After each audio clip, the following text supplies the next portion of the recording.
فاطمة الزهراء صلى الله يا فاطمة. بسم الله الرحمن الرحیم. الحمد للہ رب العالمین وصلی اللہ علی محمد وآلہ الطاہرین ولعنۃ اللہ علی اعدائهم اجمعین الی قیام یوم الدین.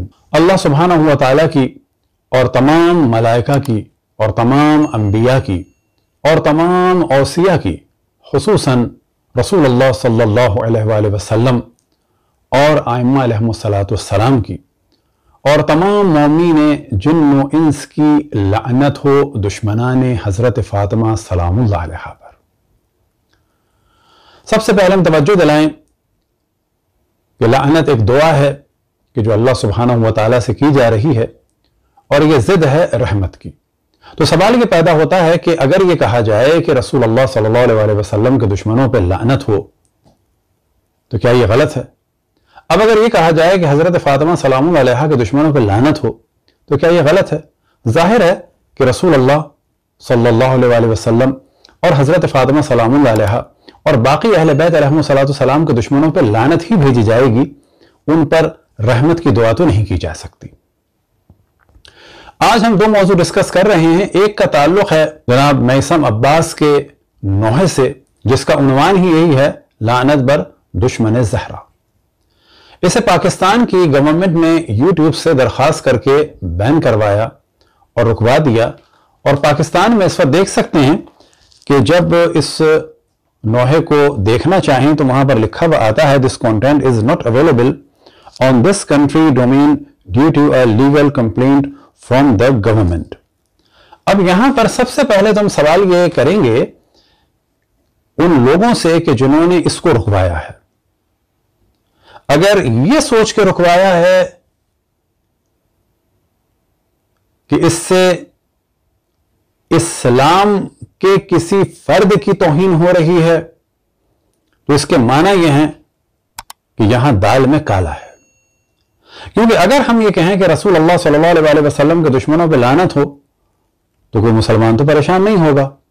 اسی طرح سے اگر دختر رسول اللہ صلی اللہ علیہ وسلم کے بارے میں ہم کہیں کہ ان کے دشمنوں پر لعنت ہو تو کوئی مسلمان تو پریشان نہیں ہو سکتا، کیونکہ کوئی مسلمان ان کا دشمن ہو ہی نہیں سکتا.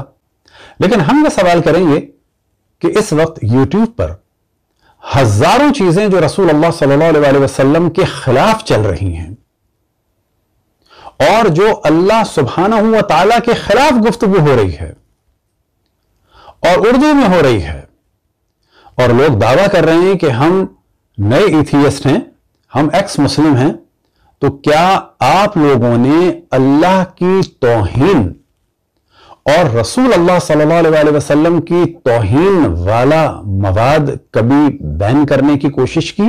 تو جواب ملے گا نہیں. تو پاکستان کے یہ کون سے ادارے ہیں کہ جنہیں اللہ کی فکر بھی نہیں ہے، رسول اللہ صلی اللہ علیہ وسلم کی آبرو کی فکر بھی نہیں ہے؟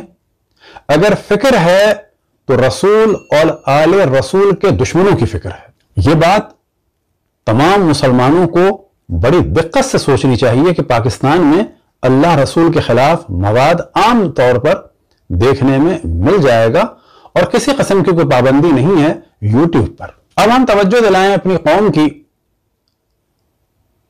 کہ اس واقعے کو کسی ایک نوحے والے کے ساتھ ریلیٹ نہ کریں اور کسی ایک نوحے سے ریلیٹ نہ کریں.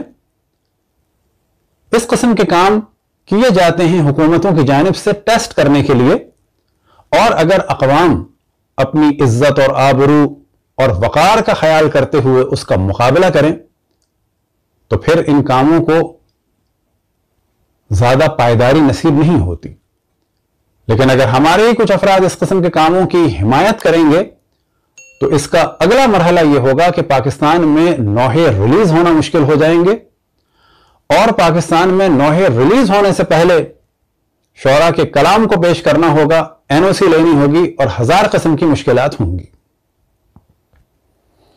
اب ان افراد کو کہ جنہوں نے دشمن رسول اور آل رسول پر لعنت گوارا نہیں کی، ہاں اللہ کی توہین گوارا کر رہے ہیں، رسول اللہ صلی اللہ علیہ وسلم کی توہین گوارا کر رہے ہیں، رسول اور رسول کی بیٹی کے دشمنوں کی توہین برداشت نہیں ہو رہی جبکہ وہاں پر کوئی نام نہیں ہے.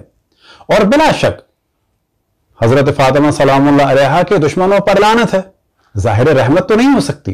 خیر اب ہم بات کرتے ہیں کہ پاکستان میں بہت ساری کتابیں ایسی ہیں جس میں رسول اللہ صلی اللہ علیہ وسلم کی توہین ہے، اور وہ توہین قطعاً فرانس کے کیریکیچر یا کارٹون سے زیادہ خطرناک ہے، کیونکہ اس کو تو رد کیا جا سکتا ہے کہہ کے کہ دشمن بنا رہے ہیں، لیکن خود اگر اپنے ملک کی کتابوں میں یہ چیزیں ہوں اور ہمارے یہاں سے اپلوڈ ویب سائٹ پر ہو رہی ہوں، انگلش میں اور فرینچ میں اور دیگر زبانوں میں ترجمے کر کے رسول اللہ صلی اللہ علیہ وسلم کی توہین کی جا رہی ہو، تو کیا آپ اس کو بھی بین کرائیں گے؟ آپ کے سامنے ہم صرف ایک حوالہ پیش کرتے ہیں اس وقت صحیح بخاری کا، کہ جس میں رسول اللہ صلی اللہ علیہ وسلم پر ایک بدترین تہمت لگائی گئی ہے کہ معاذ اللہ آپ نے خودکشی کی کوشش کی۔ اب آپ کے سامنے ہے صحیح بخاری جلد نمبر 8، ترجمہ ہے مولانا محمد داؤد راز صاحب کا، اور مرکزی جمعیت اہل حدیث ہند نے اسے چھاپا ہے۔ صفحہ نمبر ہے 283 اور حدیث نمبر ہے 6982، اور ریڈ سے ہم نے اس کو ہائی لائٹ کر دیا ہے۔ کچھ ہی دنوں بعد ورقہ کا انتقال ہو گیا اور وہی کا سلسلہ کٹ گیا، اور آن حضرت صلی اللہ علیہ وسلم کو اس کی وجہ سے اتنا غم تھا کہ آپ نے کئی مرتبہ پہاڑ کی بلند چوٹی سے اپنے آپ کو گرا دینا چاہا، معاذ اللہ، لیکن جب بھی آپ کسی پہاڑ کی چوٹی پر چڑھے تاکہ اس پر سے اپنے آپ کو گرا دیں تو جبرائیل علیہ السلام آپ کے سامنے آ گئے اور کہا، یا محمد آپ یقیناً اللہ کے رسول ہیں۔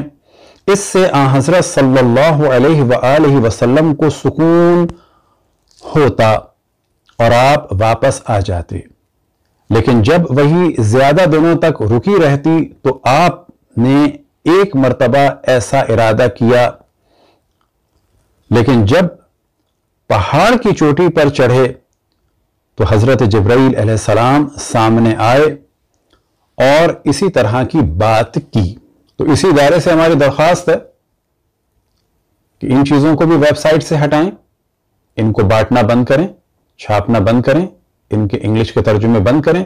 یہ چیز جب دشمن کے پاس جائے گی تو توہین رسالت ہوتی ہے۔ اب اگر فرانس میں کوئی ایسا کیریکیچر بنے معاذ اللہ کہ رسول اللہ صلی اللہ علیہ وسلم کسی پہاڑ پر ہیں اور جیسا کہ بخاری میں کہا جا رہا ہے ایسی خواہش رکھتے ہیں، تو آپ کیا کریں گے؟ اس کتاب کو پہلے بین کریں، بعد میں کسی اور پر اعتراض کریں۔ اب آپ کے سامنے ہے تاریخ طبری جلد نمبر 2 اور حصہ نمبر 1 اور پیج نمبر 4 پہ باقاعدہ ہیڈنگ ہے خودکشی کا ارادہ، اور پیج نمبر 60 پہ واضح ہم نے ہائی لائٹ کر دیا ہے، اور پھر یہاں پر یہ موضوع آیا ہے اور زیادہ بےہودہ طریقے سے، اور ہیڈنگ کیا ہے؟ خودکشی کا ارادہ۔ میں خواب سے بیدار ہوا، ایسا معلوم ہوتا تھا کہ میرے قلب پر نوشتہ ثبت ہو گیا ہے۔ میں شاعر اور آصیب زدہ کو دنیا میں سب سے زیادہ برا سمجھتا تھا اور ان کو دیکھنے تک کا روادار نہ تھا۔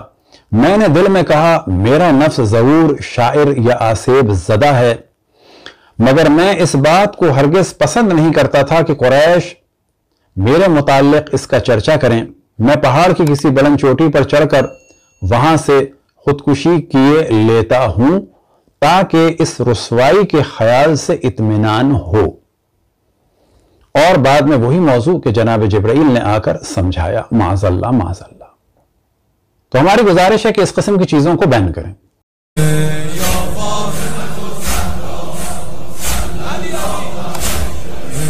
نام تو تنها